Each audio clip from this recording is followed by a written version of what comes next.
Hi, Hi, Lily. everyone. Hello, everybody. Welcome. Welcome. I'll be back, Catalina. Lily. Give me just 1 sec. Sure. I'll be back in a second. Okay.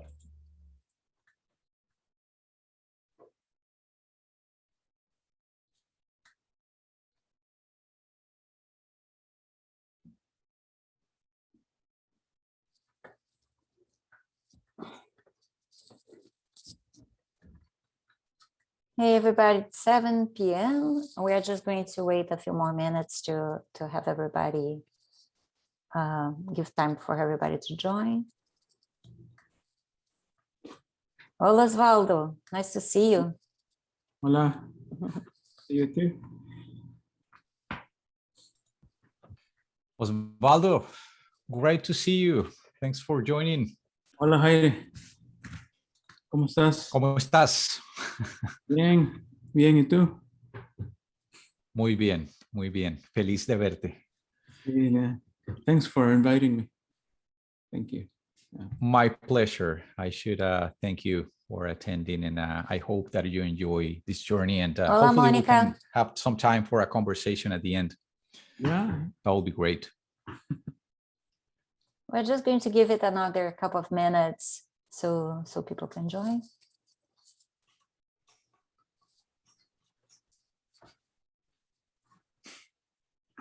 It's always hard to know how many people are going to join. We get the registrations, but it's we should have a dozen people today at least.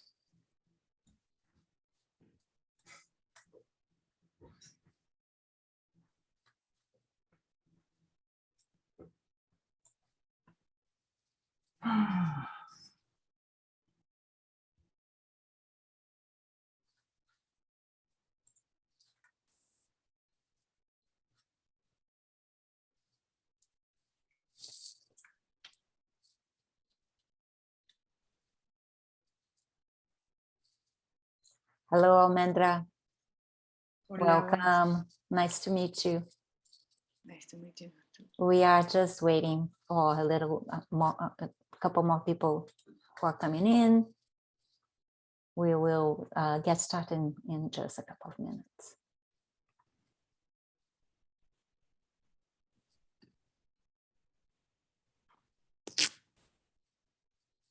Hola, Carlos. Bienvenido. Hola, hola.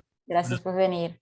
No, thanks for for doing this. Carlos, I know a pleasure. Great to have you here. Gracias. all mine always. Hope to see you soon in person. We have to get together soon. Need to talk. Yes. Hopefully before the year ends, because it's been crazy. It's I was looking forward to meeting a bunch of people this semester, but it's been just too much. Yeah. Weird times. Time flies as well. Time just goes by so fast.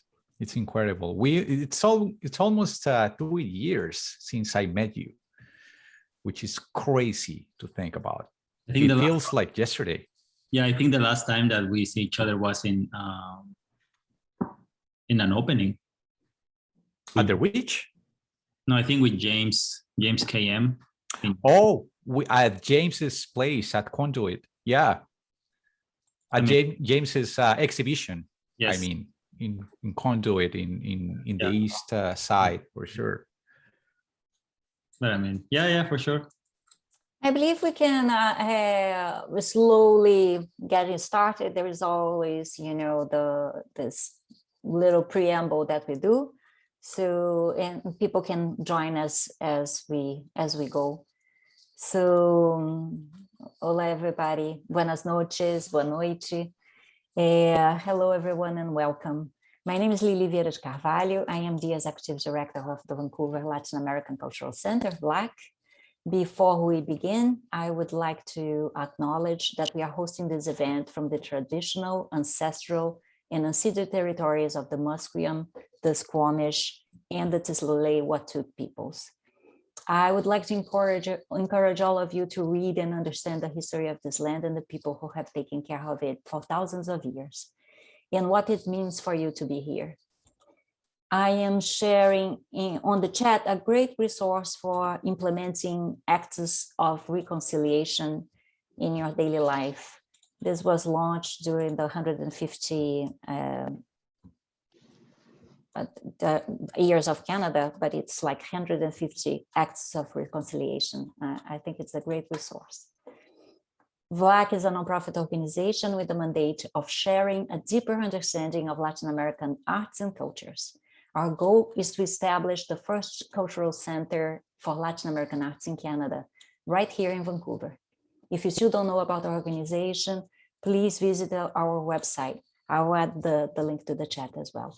We have added your email address to our newsletter list when you register for this event. So you will receive news about our programming a couple of times a month. This is the last of the art talks of this year, but we're coming back with a new series in the new year. There are several other programs as well that you might want to participate in. Tonight's format is quite simple. Jairo will give a 50 to 60 minute presentation. Then at the end, we'll open up the floor to questions from you. So as you listen to Jairo, if you have a great question that you would like us to ask him, or that we would like to share, please do so in the chat. I will be paying attention to that. When he finishes the presentation, feel free to unmute your microphones and raise your hand when you have a question. I will be moderating the conversation to give you all a chance to speak. This event is being recorded for our archives and will be shared on VLAC's YouTube channel. So feel free to keep your camera off if you'd like to, or if you are camera shy. I would also want to acknowledge the support of Canadian Heritage, the BC Arts Council, the province of British Columbia, the city of Vancouver, and Metro Vancouver to our 2021 programming season. I have been looking forward to today's topic, Diasporas, Latin American Artists in Canada, where Jairo will explore the work of some local artists. So I'm excited to introduce Jairo Salazar, who has an MA in art history from the University of North Texas. His background includes teaching modern, contemporary, and Latin American art history courses in Colombia, the United States, and currently here in Canada. His academic research is devoted to the dialogues between war, catastrophe, and trauma in contemporary art. He now works as an art history instructor at Coquitlam College and collaborates as a guest lecturer for Mobil Art School here in Vancouver. He has been presenting the series of art talks with VLAC for many months now, and you can expect to see more of Jairo in the new year. Bienvenido, Jairo. Welcome. Thank you, Lily. Thank you, everyone, for joining tonight. Very cold weather outside, and we're trying to get some comfort, some protection from the rain and from all the terrible things that have taken place recently. So I guess I will start sharing screen with you. Let me know if there are any issues. And as Lily mentioned, today I decided to, so there is a story behind today's talk. I thought about, there you go, here I am. I thought about talking about artists that I have met, that I have personally met. Only one of them I haven't personally met. I haven't personally met Guadalupe Martinez, an Argentinian artist, but I had the chance before COVID to meet Osvaldo first, very briefly, a couple months after I arrived to Canada. And then a few months later, around June 2019, I met Carlos. Go figure, what were the odds that they were going to be also showcased in some shows that I attended, and also in a series of studio visits that the Vancouver Latin American Cultural Center organized by the hand and also by the hard work of Miret Rodriguez, which who I wish was here to acknowledge and to show me all these artists. Again, as I mentioned before, some of them whom I didn't really know. So I'm very happy that two of them are with us tonight, Osvaldo Ramirez and Carlos Colin. And what I am going to do in the next minutes, or in the next 50 minutes, is to read, to talk about some observations that I had in my notebooks, in my personal notes,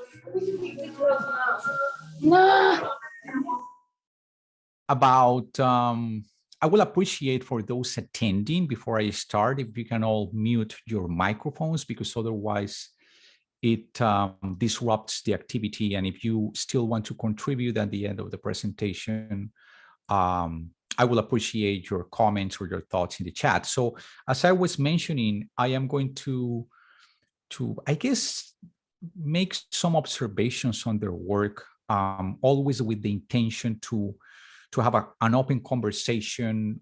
Maybe we don't need to agree upon many of the observations that I have. I also enjoy the fact that Carlos and Osvaldo are here to clarify some things, if the case, and it will be great to see how my observations either correspond, complement, or simply are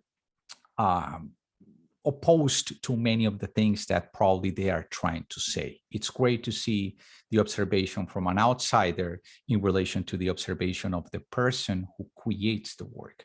And as an art historian, I've never liked to be opinionated about the work of artists. I always like to be informed first about their motivations. And from that point of view, I'd like to apply some of my observations. It's a special day for me as well, because this will be probably the first time that I openly in public talk and review the works of three Latin American artists, which are also local artists here working currently, all of them in Vancouver. So I'm going to start with a trigger warning, just in case. There are some images that might be a little explicit. So if you are with your children or with underage, or if you are sensitive to this type of content, I want to give you this trigger warning. All the materials discussed, all the topics discussed are intended to be treated with the highest of respects, and they are used only for academic purposes and to provide historical context. So I'm going to start with Guadalupe Martinez. She was born in Argentina, in Buenos Aires, and she moved to Vancouver in 2008. Her work is engaged with performance and with body art. When we talk about performance and body art, we imply the full participation of the body, the artist as a material and as a medium in itself. And performance and installation implies a kind of art that integrates publics, that integrates audiences and the complexities of a space, breaking the boundaries of the white cube, even though the photographs that we see here are in the space of a gallery, but Guadalupe's work is not dependent, and the production of her work is not dependent, is not constrained by the impositions of the white cube of the art, of the typical art gallery. So Guadalupe's work supersedes the limitations on format. Her works are not dependent on a canvas or on a typical traditional sculptural material. They are not dependent on time or on a specific support. The historical references that I perceive in her work range from the performative actions established in the 1950s and the 1960s by artists belonging to fluxus like Joseph Beuys or Nam June Paik, the type of happenings that were taking place as well in the 1960s. And in the case of Latin America, the exploration of native ancestral rituals that connected cultural and local traditions with the environment, with the Mother Earth, with nature. Not to mention that around the 1960s in the Instituto di Tela, there was a great amount of performative arts taking place, led by the hand of Marta Minuhin and Roberto Plate, amongst others. The idea of using the body, of using performative arts to comment or to question the status quo of an Argentina that was striking by very subsequent or very strong dictatorships that were coming right after the other, military dictatorships, that is. A connection in her work can be perceived that is barely understood by Western standards. For indigenous and for pre-Hispanic communities, art came at hand with the everyday. Art was not perceived as a commodity, still is not perceived as a commodity. Instead, art acts as an extension of everybody's existence and is integrated with the regular activities of communities. Guadalupe's artistic identity is defined by her body and the actions of her corporeity. So materials like soil or wood are used by Guadalupe, which are materials that come from nature. They are transformed and commodified into objects that we use on our everyday. A desk, a chair, a house, or a chimney. But here, in this specific case, the material, the wood, in the same way as the moth, are recovering, are getting back their original meaning, their origin in a sort of alchemist transposition of matter as integrated with the body. Guadalupe incorporates her own body to be portrayed while it adopts and integrates found materials extracted from nature or mass production. And her works subtly touch on the abject defined by a cultural theorist, Julia Kristeva, the inability to distinguish between the inside and the outside of our bodies, the inability to distinguish between subject and object in the human body, which is a distinction upon which traditional conceptions of a whole unified self and a contained identity rest. And another commentary about the object, and I am quoting here, the body's acknowledgement that the boundaries and limits imposed on it are really social projections. The object testifies to the precarious grasp of the subject on its own identity, an assertion that the subject may slide back into the impure chaos out of which it was formed. End of quote. So the artificial and the natural are merged in Guadalupe's work to provide a narrative on identity, modernity, and the construction of the modern self. Guadalupe is her own canvas, her own brush, her own material to be shaped, to be molded, to be transformed, to be affected, to be hurt, to be wounded. Her body as well is a mechanism for healing, for coping, but also for dealing and negotiating with mnemonic, this is with memory, and with physical pain, of embodying the experience, not of representation, She's not representing anything in the traditional sense of the word, but of materialized and indexical experience, which connects her work to Carlos's and to Osvaldo's interests. She does not limit her practice to her body, however. She understands that her body is part of a bigger whole.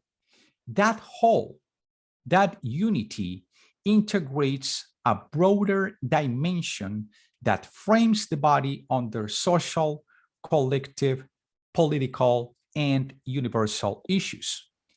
So her body, her artistic identity, and this is important as a Latin American artist, is not defined by her provenance, by her nationality, or by a specific place. Her sense of place and her identity is entrenched in her memory, in her daily actions, in what is carried in her skin throughout her journey. Guadalupe explores elements of chance on her work, particularly focusing on the reciprocity and dependability of the binary concepts of construction and destruction. Many of her projects engage with found materials, and usually from recently demolished buildings, following on Duchamp's principle that the world is filled with beautiful objects, and all an artist needs to do is to choose from them, pick them up, appropriate them, collect them, and rephrase them under a new discursive method. As I am speaking, can you all see the video that I am projecting, or you are only seeing the slides? We can see the video. It's. You can see the video? Yeah, it's moving Yes. slowly, but we can see it. Ah, it's all right. Yeah. I can probably optimize it. Let's see. It's better now. I mean, it has more movement. Okay. Yeah.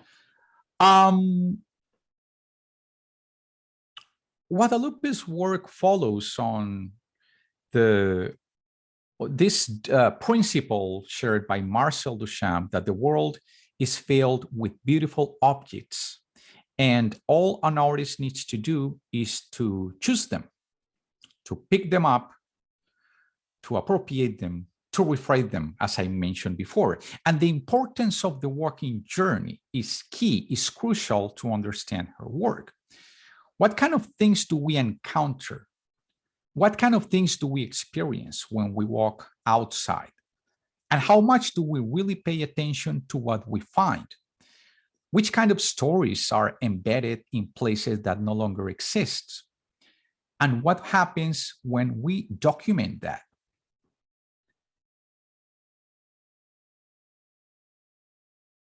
Guadalupe works in this project in the DTES neighborhood, particularly in the former place where a theater, I forgot the name of the theater, used to be located.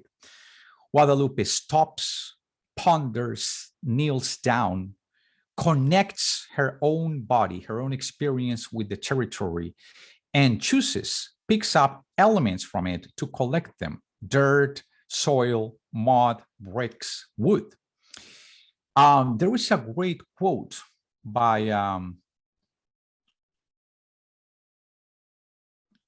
there we go. There is a great quote by Umberto Eco, the famous Italian writer that passed away a couple of years ago. And he said that if we were able to stop for an instant out of our everyday hassles, if we stop thinking about the functionalities of the objects and experiences that surround us, we would then be able to unveil the hidden beauty lying beneath the superficial, temporary, and disposable existence of those prefabricated objects. In that sense, a bottle, a pen cap, an eraser, a hairpin, a clip, a paper clip, a needle, a razor blade, or a toothpick will become extraordinary objects filled with beauty. That's how Guadalupe stops and collects debris, materials, and by doing so, she's symbolically picking up memories: the singing bird, the screaming man on the street, the smell of dirt and concrete, the moist of the soil. Assembled meanings for home constitute an attempt to create a visual journey, a diary into her life, but also the lives of people like most of us who are still finding our way home, trying to define what home means, by the way. Guadalupe walks. She walks, and the act of walking, I can completely relate to that action, to that statement about how walking, in her own words, is a physical consent that wants to exhaust the resistance to connect. In big cities, in big modern metropolis like Vancouver, like Bogota, like Buenos Aires, like New York, like Los Angeles, the act of walking has been replaced by an imposing necessity to use public transportation or fuel-powered vehicles. In the specific case of Vancouver, that situation is terrifying. There are places in Vancouver where walking seems impossible. There are places in Vancouver where the streets are not intended to be walked, to be known, to be appropriated. Hers, Guadalupe, is without a question an act of defiance about how the world is cynically shaped by a blind faith in industrial and technological progress. We cannot connect to our land, to our territory, to our sense of place, when all we do is to drive mechanical, mass-produced, cold, lifeless metal boxes that do not require our full physical effort to move from one place to another. Her final act after all that journey. Patricia, can you please mute your microphone? Thank you. Her final act after all that journey is to rest lying flat on a structure resembling a ladder, but also a bed frame. Right here in the right lower section of the PowerPoint, if you can see the PowerPoint. Bed frames, mattresses are our functional, modern way to cope with death, with mortality. We are born, our mothers give birth to us, and we sleep every night, and usually we pass away in beds. And in some religions, like Christianity or Catholicism, our burial sites take the shape of a mattress or a bed frame. In Guadalupe's words, by resting on the gallery space, she's, I open quote, allowing the landscape come into the peace and herself as I walk and I build a shelter, end of quote. So the structure looks like a ladder that connects her life to or with the territory. But it also looks like the steps she takes to get back home. And the structure is also the frame, the place to lie down. Guadalupe's work is, without a question, an act of defiance about how the world understands these concepts of progress. In this case, though, in this project titled PRGR, she questions progress as an incomplete project, as something that does not take shape entirely. So the vowels O and E have been removed, commenting on the impossibility to talk about absolute achievement of progress.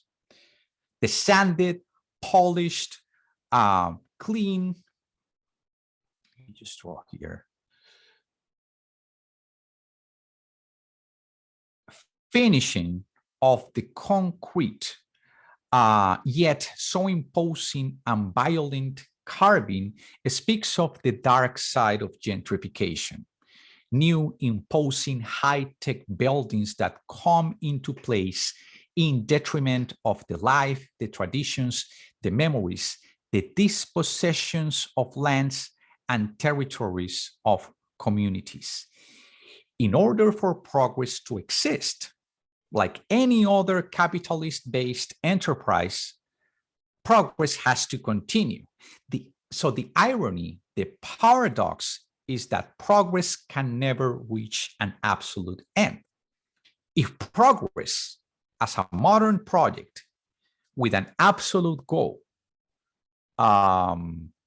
ends, progress immediately turns into regress. Like a serpent biting its own tail, the death of progress comes by its own achievement, by the consecution of its main outcome. Moving on to Carlos, I personally met Carlos around April 2019 at, I believe we met at either at the Witch Gallery or at Pazaka's Gallery, or a show that took place around that time before COVID. And his work impressed me so much that I decided to write a piece that is still unpublished, but I tried to recover, I tried to retrieve some of the things that I wrote back then, making some updates now that we live in a pandemic. Some people say in a post-pandemic world. Carlos was born in Mexico City. Carlos can correct me if I'm wrong, but I think that Carlos is from Mexico City. In Guadalajara. Guadalajara, I am terribly sorry. Guadalajara. And Carlos moved to Canada in 2011. And his work engages with the reappropriation and the examination of objects to redistribute their meanings and functions as they operate in a consumer society. So his works incorporate a variety of media, from photography to installation to drawing and printmaking, always playing with the indexical and with connotative components entrenched in mass-produced objects, cans of food, baseball caps, prints, boxes, photographs, and also commenting on the modification and trade of ancestral traditions as if they were treated in our contemporary culture and in Western culture as accessories, as if they were commodities to be exchanged, to be traded with. At the Witch Gallery in Abbotsford, Carlos presented a massive and complex installation titled Little Mexico.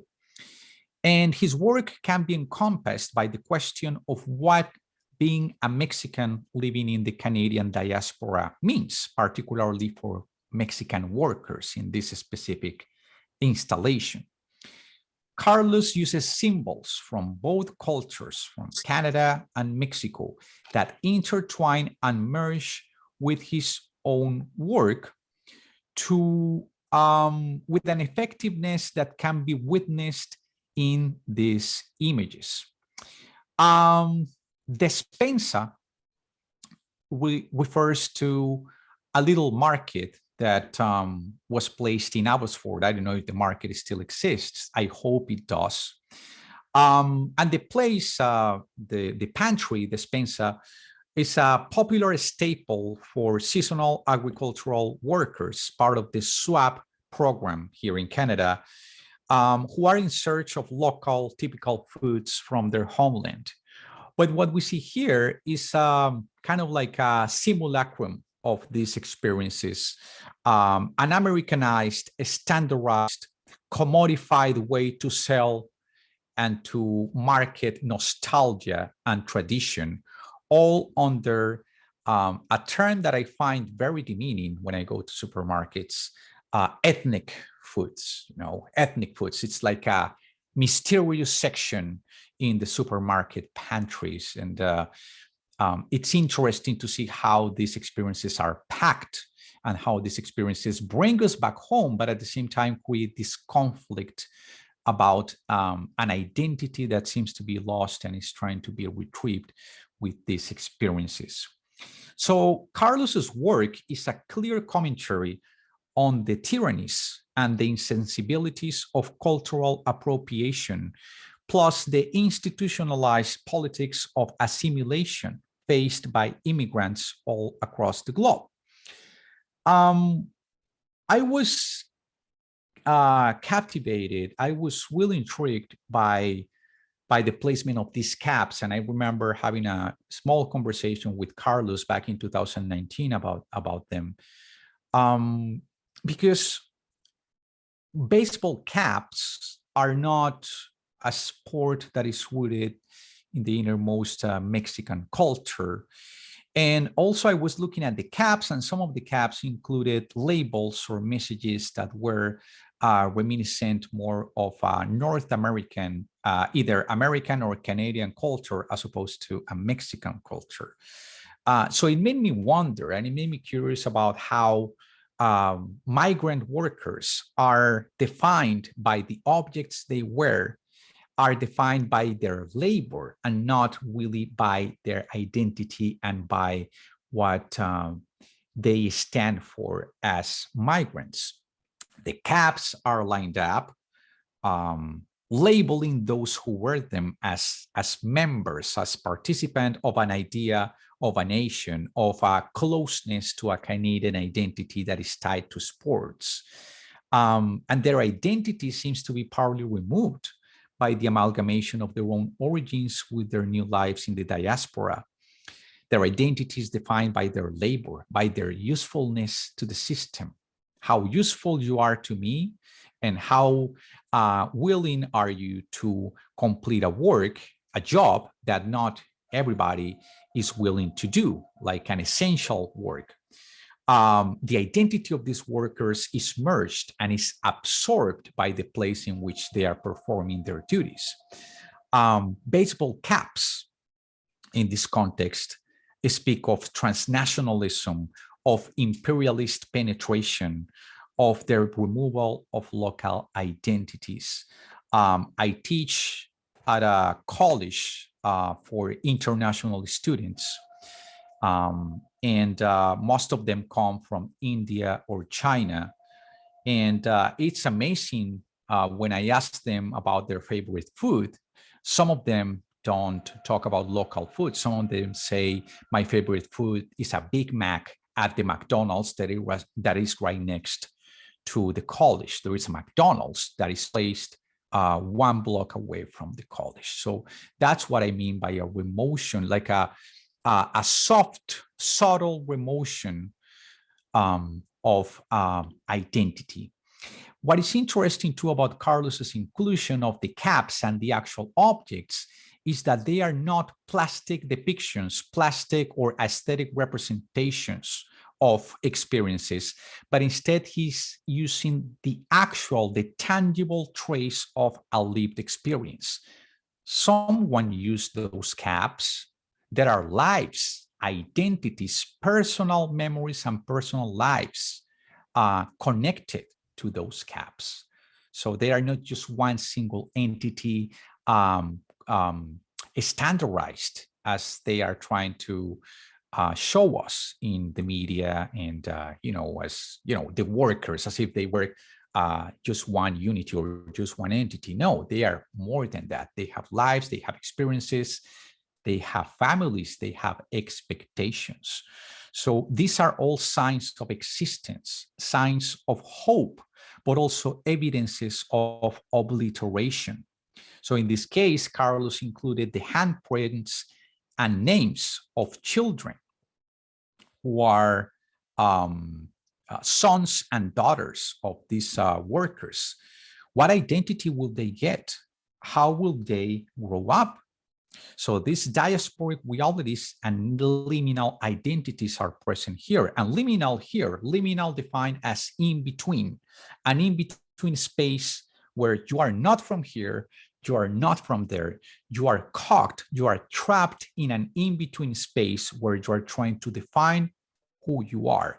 And you're trying to negotiate with the fact that you are here, you are making a life here, but you have the rest of your family overseas. I was born in Mexico while my dad was working in Canada, trying to get a better future for us. Is kind of like the message that these images are trying to convey.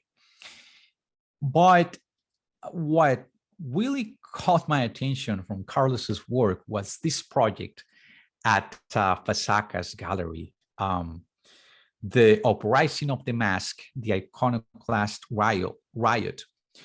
So Carlos integrated Mayan textiles, Guatemalan belts, as a critique to the use and commodification of crafts and ancestral hand labor to be sold for touristic, colonialist, and exoticizing purposes.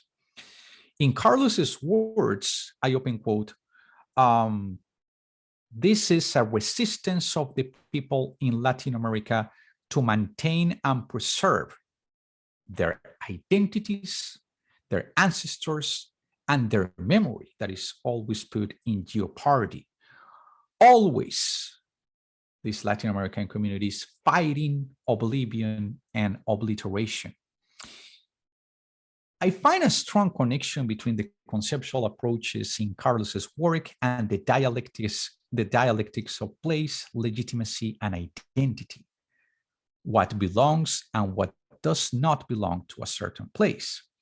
And I remember that the exhibition was composed of a selection of some images. I believe there were 4 images displaying individuals with their face entirely covered by pieces of fabric that, in a way, in a commodifying way, resemble or suggest a scarf with colors stereotypically associated with Latin American traditional ancestral cultures.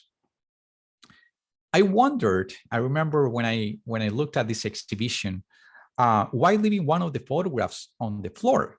And it seemed to me an act of defiance too, not hanging the photograph, leaving the photograph oscillating, and not following the pristine rules attached to this proper way of conventional curatorial practice and the proper way to hang and to place objects in a gallery wall. So the act clearly evidences Carlos's desire of making visitors look twice at his images. Which brings me to this image. I wanted to bring your attention to these 2 photos. They look similar, they look the same, but they are not. They have some slight differences that you can perceive here on top. To the distracted eye, the 2 confronting photographs, they were on one left and one right wall, are identical reflections of each other. However, at closer look, I witnessed how they are different, slightly different photos of the same piece of cloth, of the same Guatemalan belt. With this simple detail, it seems that Carlos is pushing the envelope of convention, confronting the complex thinking beneath canonical processes of seeing. To the colonial eye, the provenance, the individuality, and the cultural heritage of migrants is all irrelevant. All that matters is the willingness of migrant workers to work, to produce for a dominant society. And the people behind those masks are not necessarily the same. They might be the same models, but Carlos is talking about unique identities in the same way as with the hats, as with the baseball caps, that is. Carlos's subjects, ironically, claim their identity in opposition to what contemporary culture craves for. In 2019, if in 2019, in the pre-pandemic world, we celebrated viral hedonism through the virtual overexposure of unique individualities, Carlos's subjects defy this principle by blurring facial features. The haunting presence of these covered images tease viewers by making them wonder who is behind those masks. By judging their provenance or national identity for what these subjects were, viewers will unconsciously be falling into the same stereotypical behaviors that Carlos's work is questioning. If celebrity and influencer culture asks for answers, reactions, and likes, Carlos's work offers silence, resistance, disobedience. With these photographs, Carlos confronts viewers using the same analogy of the mask to uncover a hidden and inconvenient truth behind our not so innocent contemporary culture. And this was before the era of masks and hygienics and aseptics during COVID-19. And what happened during COVID-19? Well, the fear of wearing a mask is the self-conscious fear of losing an identity won by privilege and oppression. So the iconic presence of the masks is simultaneously rebellious and revealing. It rebels because it constitutes an act of cultural reclamation through the use of a fabric that covers each individual's facial features. And it reveals because some pieces are intertwined between the two identical subjects, uncovering one eye. So the subjects with the eye wide open, with the eye revealed in the photographic process and in their apparently indistinguishable identity are empowered and in control. They own our gaze and will not allow to have themselves being objectified. Reminds me a little bit of this painting by Gustave Courbet, the workers turning their backs away from the public in a large-scale painting that was destroyed by the Nazis in 1945, titled The Stonebreakers. And similarly, Carlos's work is concerned with finding a language for the underprivileged, for the working classes to upraise, to riot, to claim for their rights in ways that question the general perception of their roles. The masked subject defies conventional ways of seeing and leaves audiences making conjectures about the identity of the faces behind these masks. The subjects portrayed in these photographs, as in Courbet's Stonebreakers, do not conceal behind masks as a way of hiding feelings or fearing inferiority. Instead, by denying the will to identify their faces, they are actually revealing a symbolic but meaningful act of cultural resistance. And last but not least, Osvaldo Ramirez Castillo was born in El Salvador in 1978. I'm sorry for revealing your age. Moved to Canada in the late 80s, lived in Montreal for a while, and then moved to Vancouver.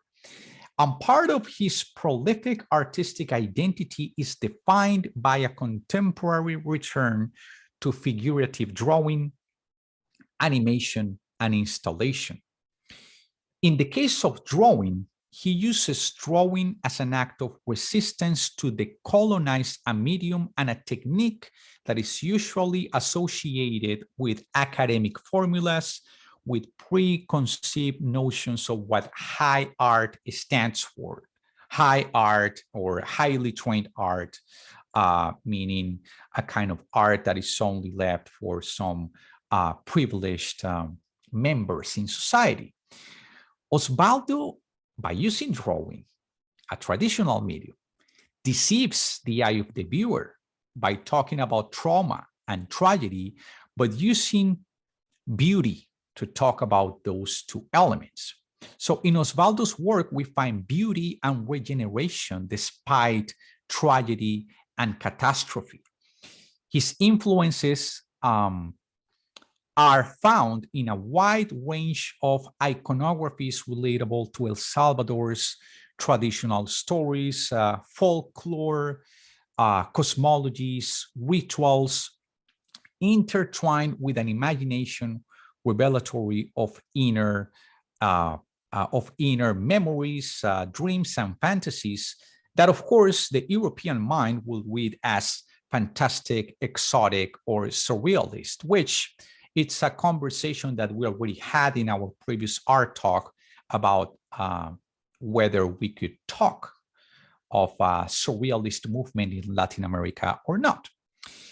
So Osvaldo's works, to me, are not surreal. Instead, his works are engaged with a redemptive approach to memory, understanding memory not as a physical, tangible entity, as something material, but as a mutable component that also shapes and redefines our everyday realities.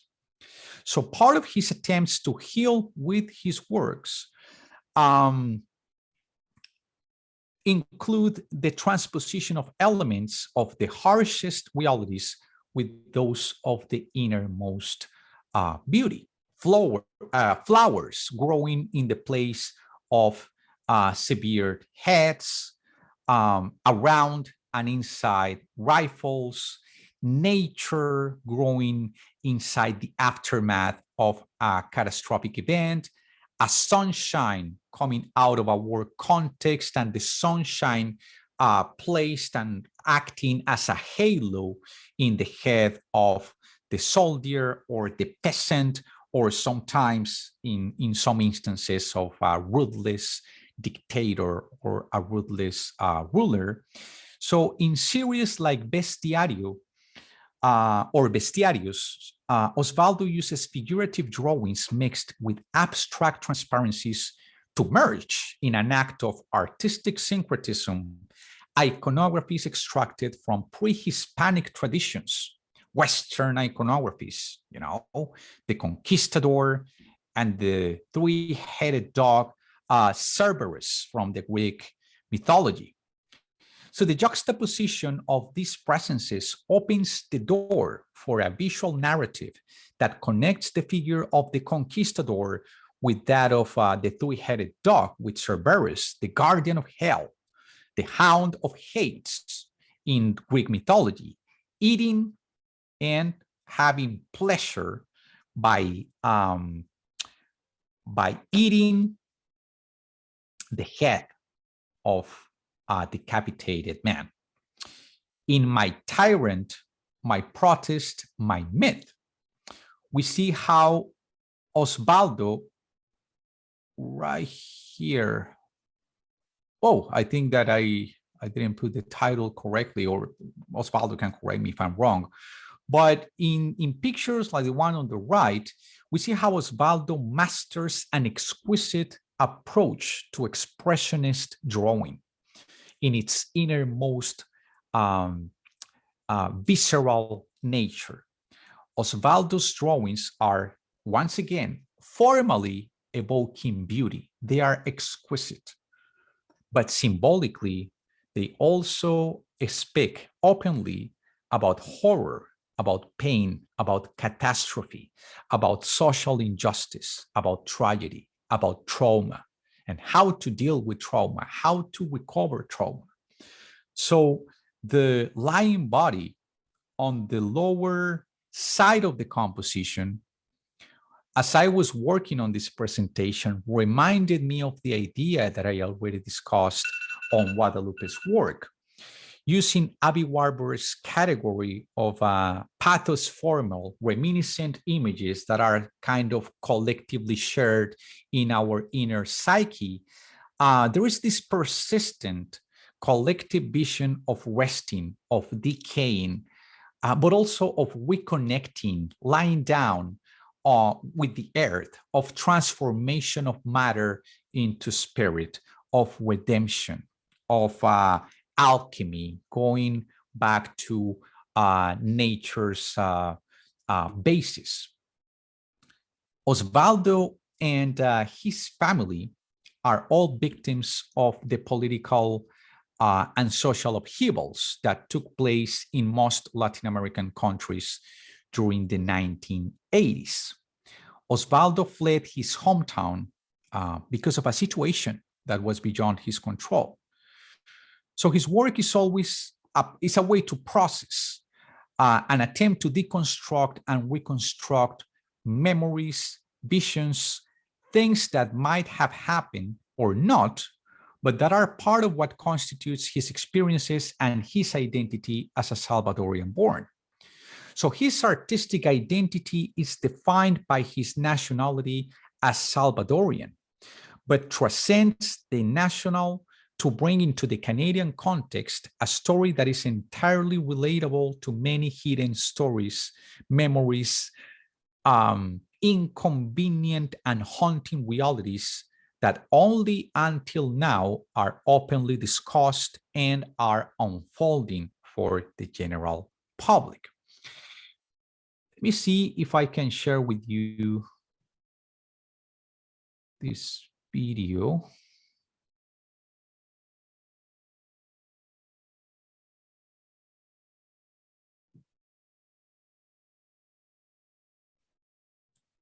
Can you see the clip? Is it moving? Yeah, it's moving. Yes, Perfect. it's moving. Yeah. Can you hear my voice? Yes. The medium of animation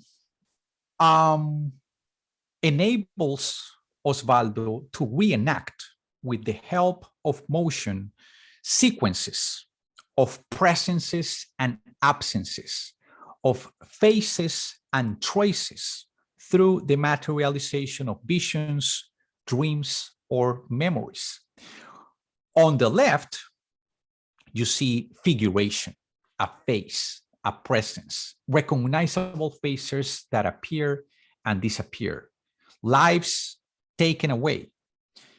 On the right, we see a convoluting, a confusing, an obnoxious abstraction resembling a place, a geography of some sort that is either missing or that was part of a terrible incident. And I use the word obnoxious because of the juxtaposition of scratched surfaces, spots, and textures reminiscent of wounds, of sacked territories, of destroyed lives and lands. You can view the whole video at Osvaldo's website. I encourage you to do so. And finally, Osvaldo is not limiting his work to drawing or figurative animation. Osvaldo's installations also dialogue with Guadalupe's and Carlos's works because of its connection to the material. Can you see my PowerPoint, by the way? Yes. Can you see my face? I don't know what I did here. Yeah. But anyway, the important thing is that you see the PowerPoint. Yeah. And I guess this connection with Guadalupe and Carlos's works is because of their their relation with the material, with the organic, with the soil, and also with their interest in place and in their connection with their territory. And also the attempt to memorialize, to dignify, or to reconsider many issues related, in this case, with the conflict taking place currently at the Mexican-American border. A combination of ideas that came from the traditional practice of floor design in some Central American regions, but with a little twist. Osvaldo used as a referent that tradition to symbolically claim the dispossessed lands in the US-Mexican border. So erasing La Frontera, is a physical but also a symbolic act of reclamation.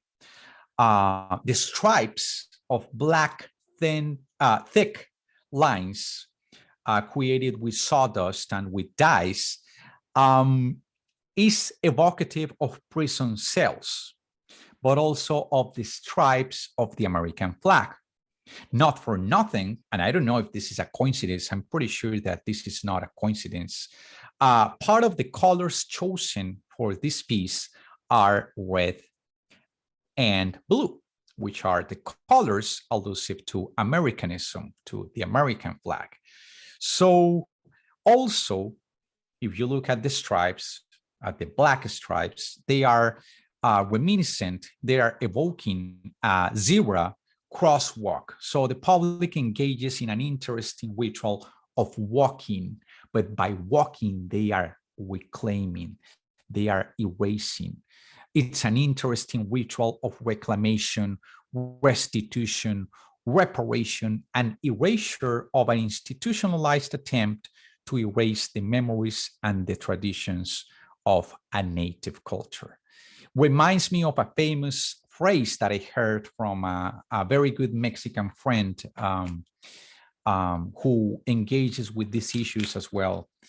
And he says that in northern Mexico, in the border between the US and Mexico, Mexican communities say, we didn't cross the border crossed us. And I guess this is the last slide. And with that, I finish my presentation. So I open the Tribune for questions, contributions, participation. You have the artists present here, Osvaldo and Carlos. So thank you for joining. And I open the Tribune for comments or questions. Thank you.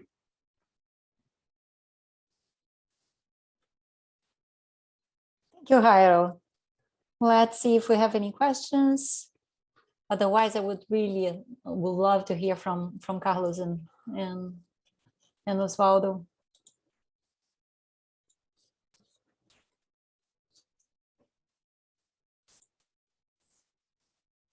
Miret joined Jairo, but she was teaching, and so I think she has us in the background. Don't be shy. Any questions?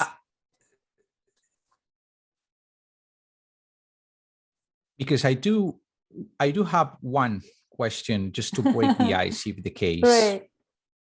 Because I'm curious, and I wish Guadalupe was here to participate. Both of you decided to move to Canada after finishing your undergrad. I guess you came here to complete your master's, and then you decided to go into PhD in the case of Carlos. I wonder, how has the decision of moving and settling abroad here in Canada influenced or changed the subject matter of your work? If you were perhaps working with different topics or with different concepts before leaving Mexico and before leaving El Salvador? For both. So whomever wants to go first. Osvaldo, tú o yo.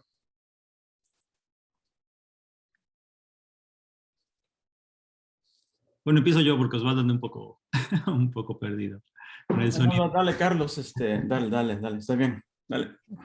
Well, I mean, I came 2010 to make research about public art, like the differences between public art in Latin America and public art in Mexico. Sorry, and United States and Canada, like the differences between how the region developed the idea of public art. And then I came to do the MFA. My undergraduate, I finished in 2004. So I came quite old at some point, and the intention never was to be here.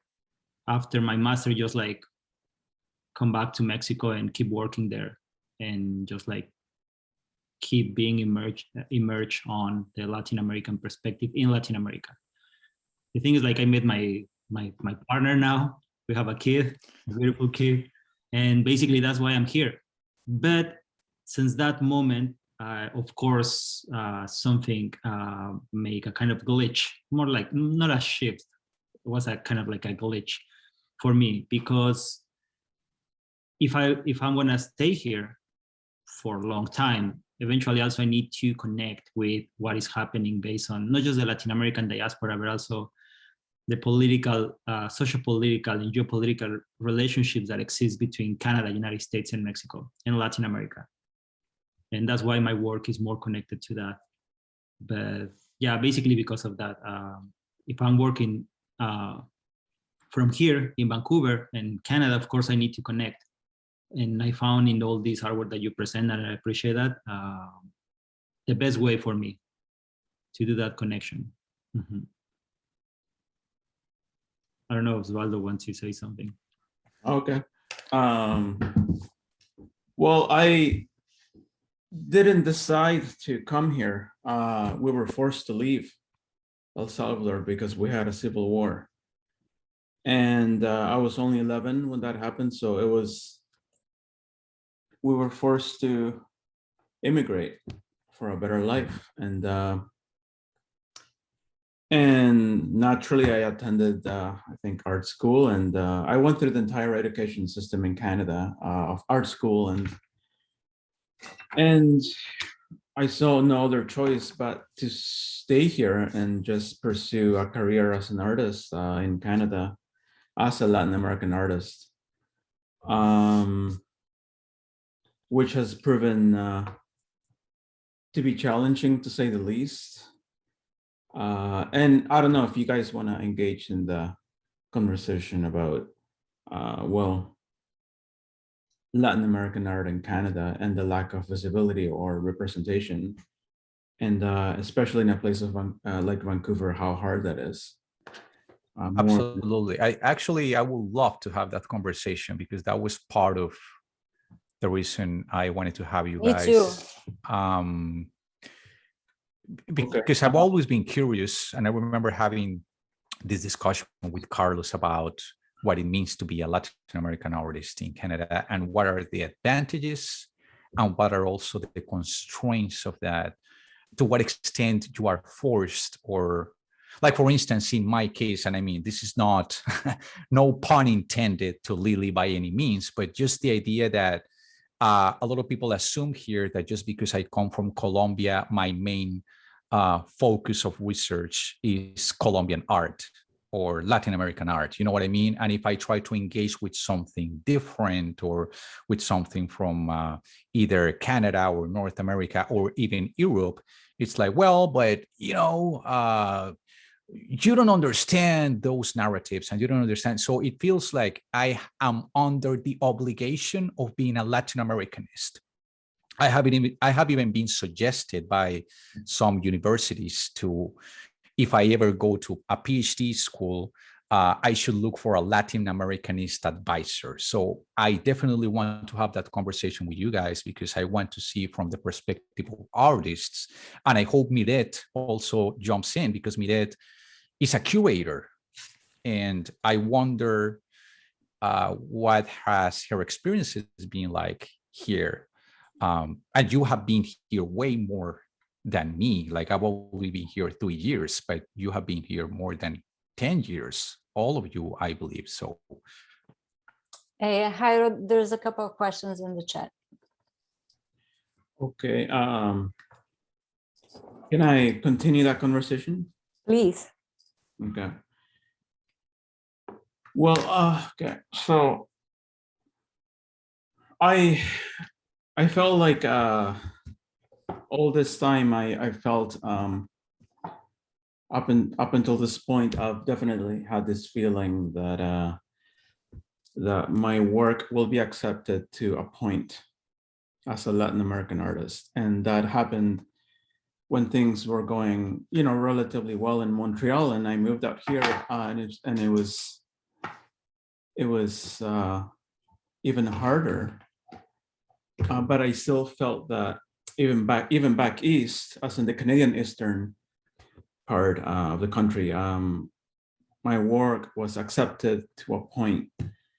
And that's followed me all the way through my life now as a Latin American artist. I've considered going back home before I met my partner to just maybe spend a good 6 to 8 months, like a long-term residency back in El Salvador, just to connect with the contemporary artists there and do things together. And because I feel like there's nothing Canadian about my work, and that's fine. Like you know, even when Latin American people ask me, where's the Canadian in your work? Like, I don't care about that anymore. Like, it is what it is. I'm a Latin American artist who's concerned with issues of back home, right? And artists shouldn't be forced to like to integrate to whatever vision Canadian art wants us to become. And so that's what I have to say about that. Does that make sense to you? Okay. of course, it makes me wonder if that is like a subtle way of trying to impose a culture of assimilation, artistic assimilation. You know, like you live in Canada, so your work should resonate with Canadian realities, or your work is not accepted or marketable because it's not entirely connected with what is taking place in Canada. So that's absolutely an interesting observation. I had a question here for you on the chat, Osvaldo. Well, Almendra says the work of Guadalupe reminds me of Francis Alves and Gabriel Orozco. Absolutely. I also, as I was doing some research on it, it reminded me a lot of what Gabriel Orozco does. And by the way, Gabriel Orozco is one of those who always questions how he's tokenized, like he's treated like, oh, all your works are reminiscent of Mexican culture. And he's like, well, yes, but you know, like it's not the central component of my work. Jennifer is asking you, Osvaldo, do you feel your connection to El Salvador is strained or fractured by such a traumatic move?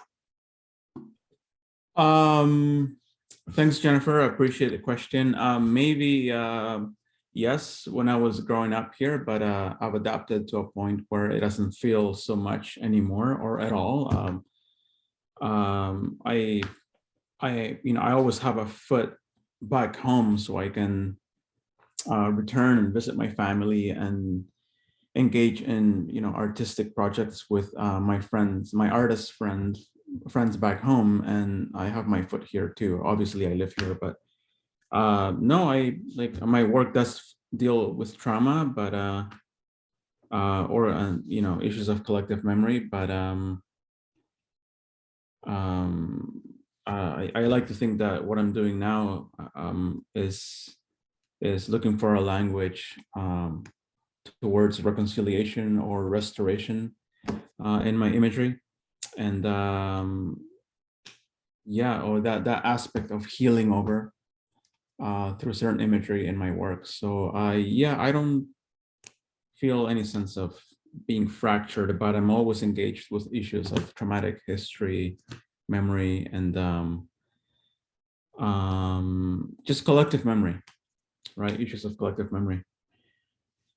Yeah. Anybody has any other comments? Lily, Miret? Sure. I would like to, because Osvaldo, and then it would be a question for both Osvaldo and Carlos. When you said, Osvaldo, that you kind of realized that your work is going to be accepted to a point, what do you mean by that? How do you feel that? How does that materialize in your career, or the way people accept you? We're saying that it's accepted to a point because there is a constraint in the fact that your work is Latin American, and so it is always going to be seen in Canada as foreign work, or ethnical, or ethnic, or is that what you mean? Okay, so I would like to bring Carlos into this conversation. Yeah, me too. Because this is Question for something both of you. This is something that has affected him too. We've had conversations about this. So I don't want to be the only one answering this, obviously, but my take is that Canadian art doesn't know what to do with Latin American art in Canada. Like, we're not part of the conversation. And it's as if, you know, Canada doesn't have a concept of what collective memory is in the first place. I'm talking about, you know, white Canada mainly. Yeah, like, I don't know. I don't have the answers to that. I just know that that's just been the way for me, speaking for myself only, right? It's maybe these are questions that should be brought to the Canadian elite who drive the narrative of what they want to see as Canadian art, right? And I'm aware that part of that is they have recently brought in Indigenous voices in art for maybe the past 15, 20 years now, and that's a good thing, right? What about you know, other groups that have been here for a while now too? And I'm not talking about, you know, well, okay, let's get together and you know, do a Day of the Dead, you know, artist exhibition kind of thing. And I feel that further homogenizes, you know, Latin American art, because it's placing it in this image of just the singular image of Latinidad in Canada. Of the cliche. No? That's unfair for us too, you know, because there's so much more nuance and like there's so many different ethnic groups and economic social groups that come here from Latin America that are doing art that are outside of that, you know, homogenized image of like what Latin American art is for Canadians. There's a danger of, like, you know, using those events that are so easily consumable, that can be consumed by white audiences, like, oh, that's what Latin American art is. Like, well, no. Yeah, I don't know. That is Carlos, what's your take? Well, I mean, I think, yes, we talk a lot about that, Osvaldo and myself, but I think we need to also make a statement in terms of what's the differences between Latin American art and Latin American contemporary art. There's two completely different things. And there's a space for Latin American art, but there's no space, specifically in Vancouver, for Latin American contemporary art. And one of the problems that I see specifically in the West Coast is that it's pretty dislocated from the other place, for the East Coast.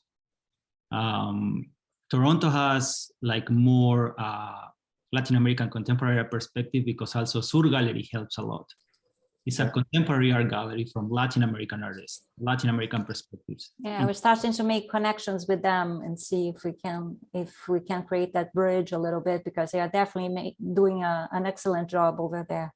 Yes, and comparing with what happened in Vancouver, there's not such a place like that in Vancouver. Also, they're more connected to New York, which is also like a big asset. We're connected to Seattle. That Seattle is basically, I mean, it's there, right? The closest could be the Chicano movement or all the things that happen in California, but we're too far from them.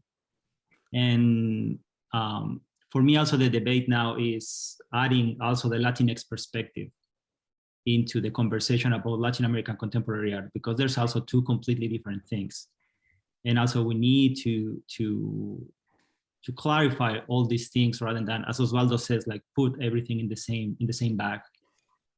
Yeah. And you can talk about traditions, culture, heritage, political issues through traditions, let's say colonial stages or decolonial stages from contemporary art.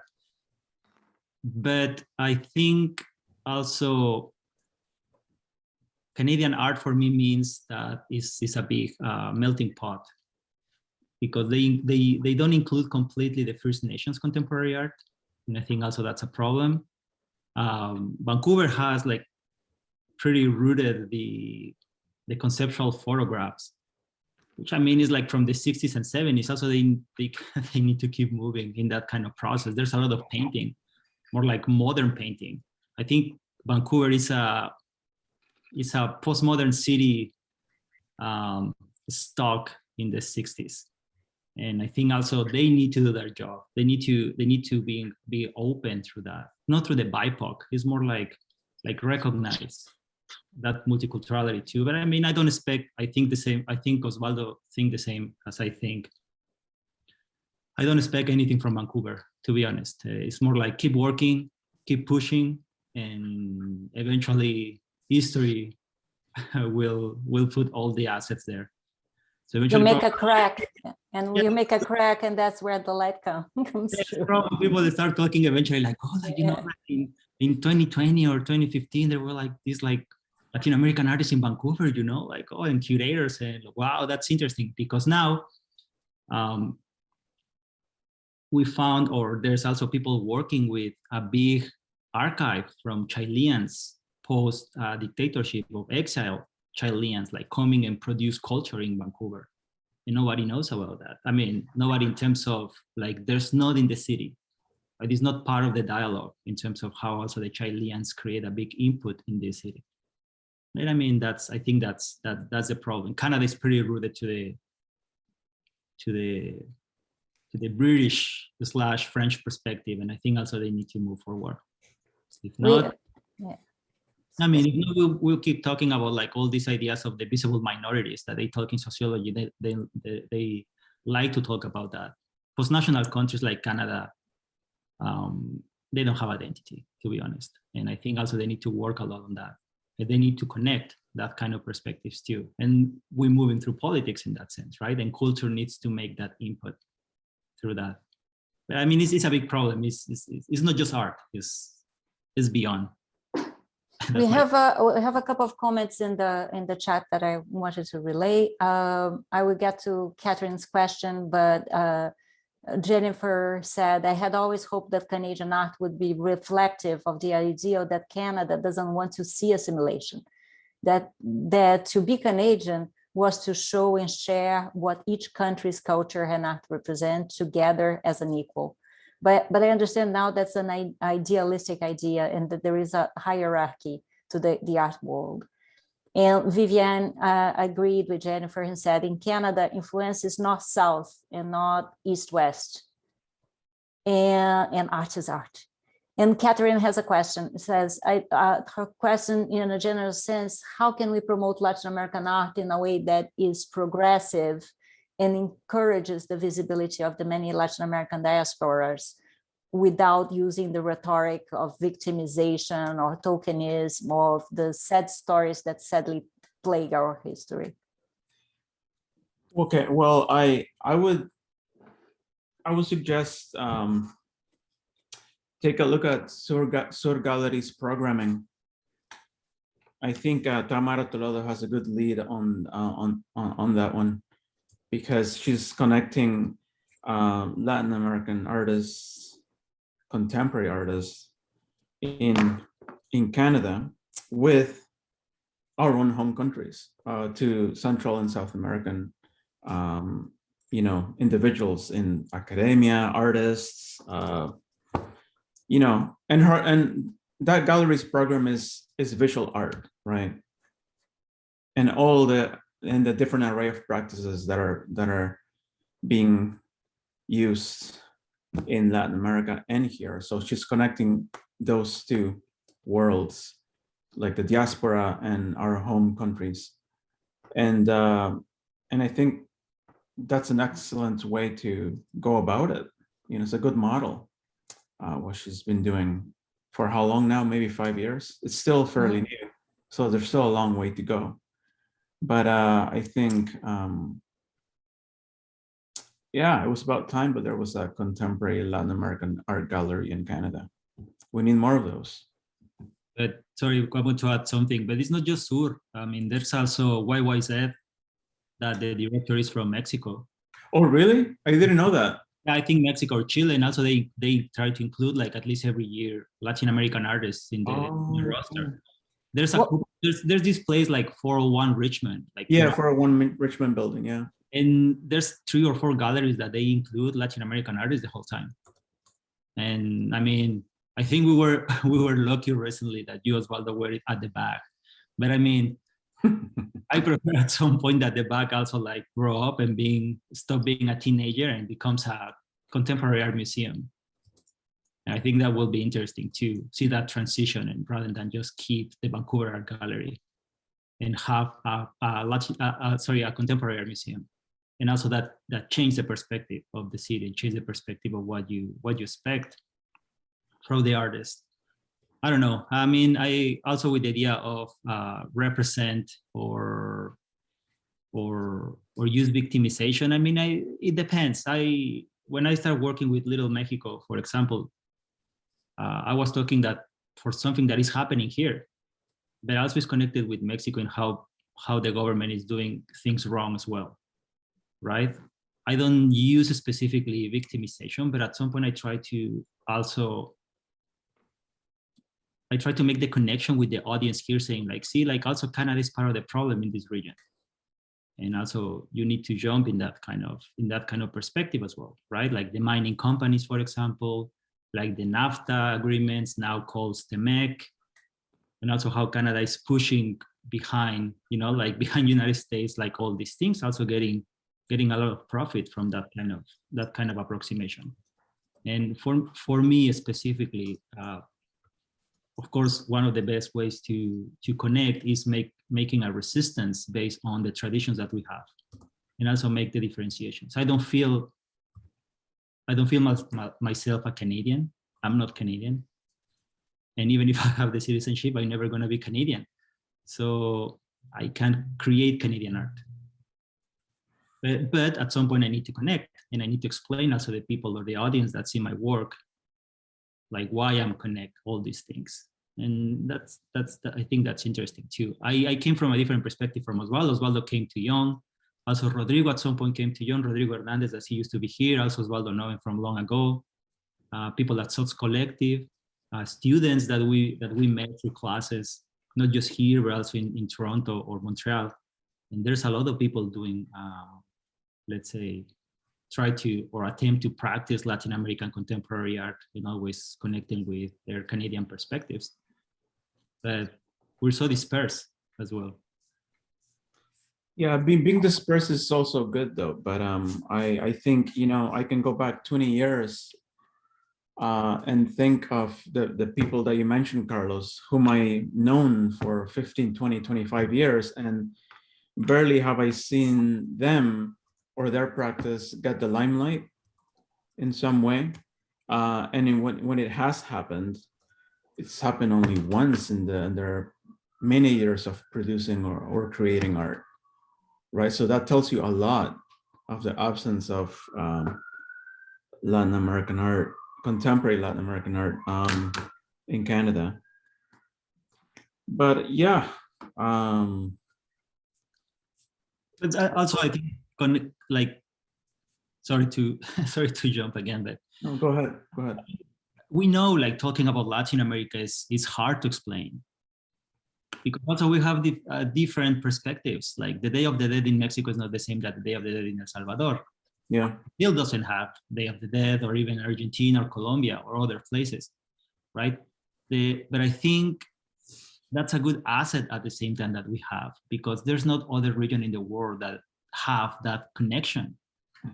Like the European Union is more like a political and economic perspective. Latin America came also from poetry, came from like more like philosophical perspectives, came more from like resistance, like revolutions, independence, and that kind of like bloody / cultural perspective, right? I'm not feel disconnect from a Cuban person or an artist or from somebody from Argentina. But it's just like how you connect. And I think that's the process. You can talk about even Canadians because even they don't know what being Canadian means, right? But when they ask you like, what do you mean Latin America? You know, like, and you need to explain, and it's like, but I mean, like, it's not just poetry. It's like, I mean, of course it's not poetry, but you know, like there's history behind. There's history behind. And I think also that's interesting to understand. That's why I agree with you. Like we can just put all of us in the same bag when we try to represent specific activities.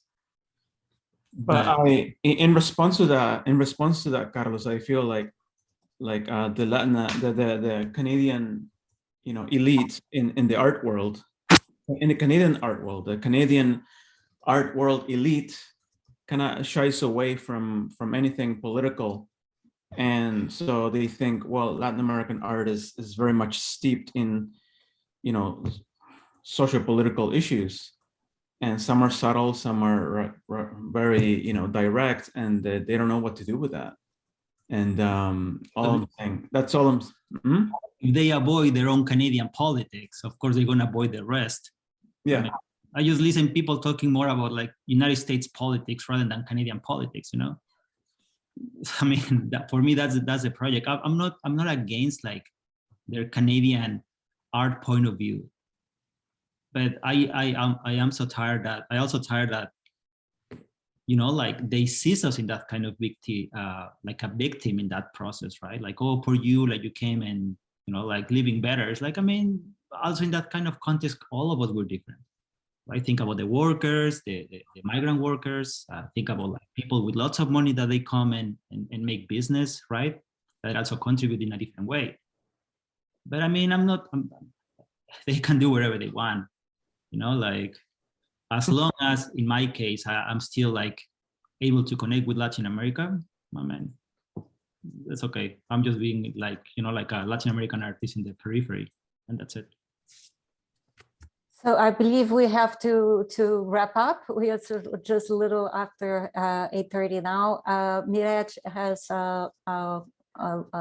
said something on the chat. Hi, everyone. I regret not being able to connect earlier.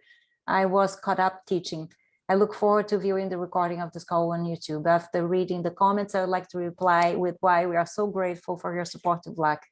We continue to working hard to have a physical space and continues to support dialogue around Latin American art. Really, yes. Sorry, can we just have the chance to allow Monica? I think Monica has a question. She raised her hand. Can Sure. we just extend a couple minutes, Monica? For sure, Monica. Oh, well, it's not a question. It's just like a comment that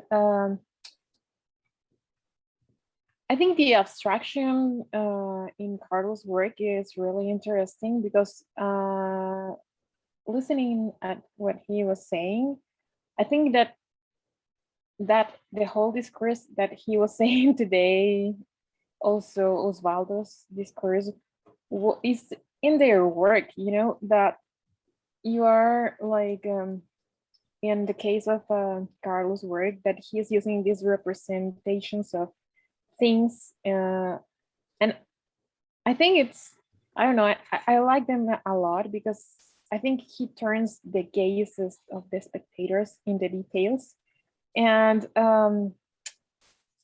that I think that's what all we are trying to do as a community. Like, look at us, we are not the same, we're like different. We're not like those Latin American curios you can buy in any store, right? And I love that brave that these gazes have about how is being Latin American in a foreign country, and that you do not feel Canadian, but you are here for some reason. You have chosen it or not. That it's a huge difference, I know, but I think that it's a really huge difference, and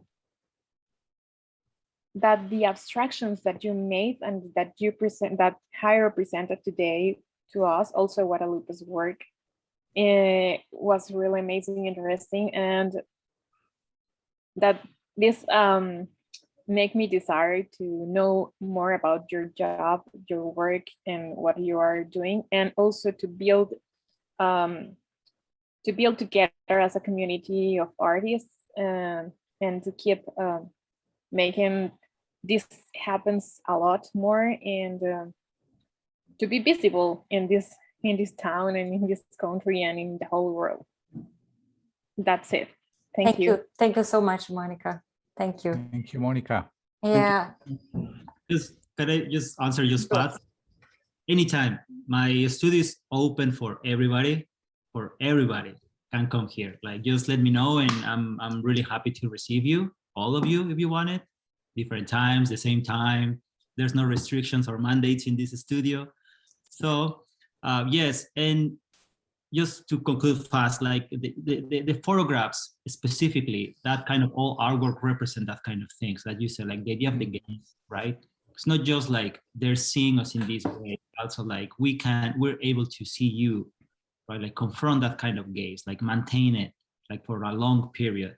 Yes, the belts are from Guatemala, and at some point, this project like first started like collecting all these belts that I get through histories or stories based on the people that gave it to me.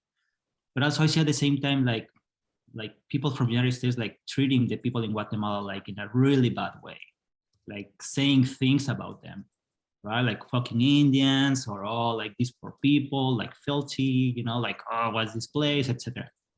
Then eventually when I start traveling here and coming to Vancouver, I think that was the best option, like saying like, look, I mean, I'm from Mexico, by using these belts because I understand the concepts. I'm able to connect, right? More like in this deep perspective rather than just being also like a tourist in Guatemala. And that was the first attempt that I tried to make more like consistent in that kind of process in Vancouver. And yeah, so far it's my Troy horse, my Trojan horse at some point. But yes,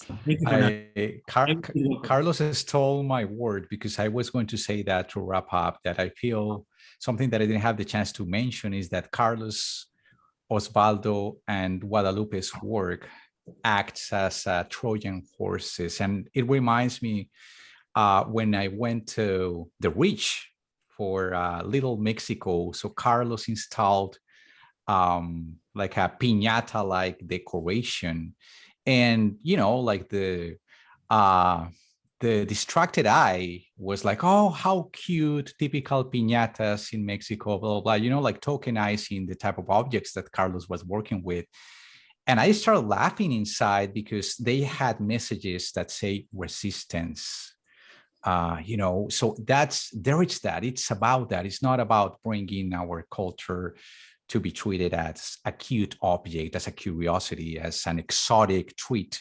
No, there is something in their work. The same with Osvaldo, you know, like these beautiful, pristine drawings, but deep inside they are talking about something, you know, they are making you think.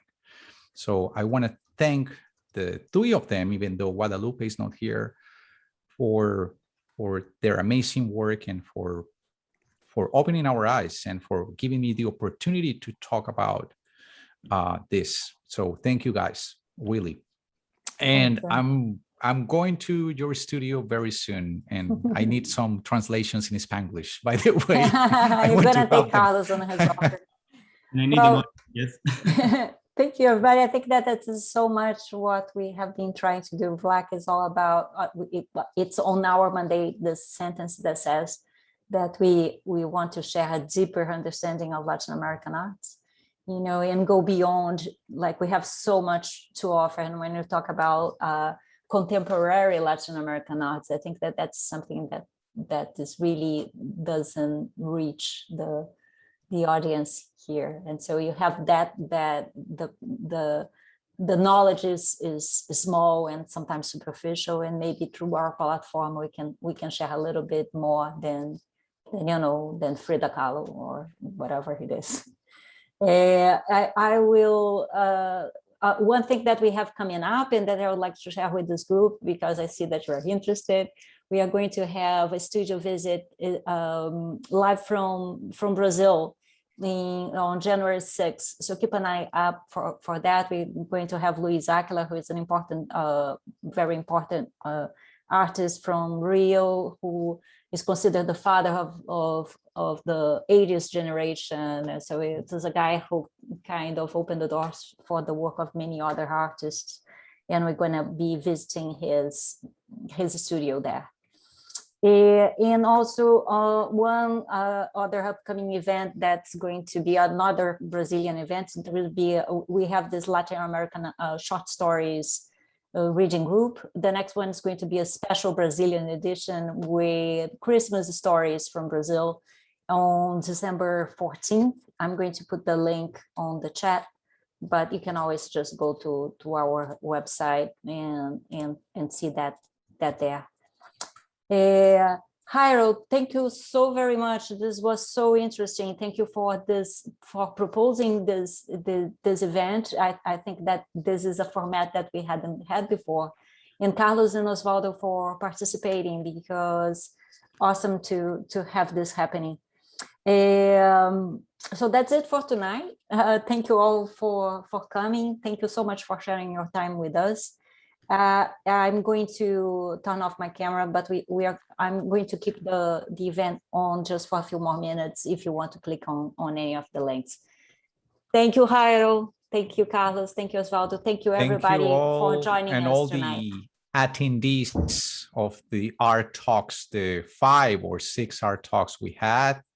And I will see you next year. Yeah, we're coming back Merry next Christmas. year. Yeah, swinging Happy New Year. with Jairo. And I will see you soon. I guess in March is when we will start again, going back with the art talks, and we will see what the future brings. So take care, everyone. Have a good one. Thank you. Thank you, Bye-bye. Jairo. Thanks, everyone. Thank you, Carlos, Osvaldo. Take care. Lily, bye, everyone. Bye. Thanks, everybody. Bye.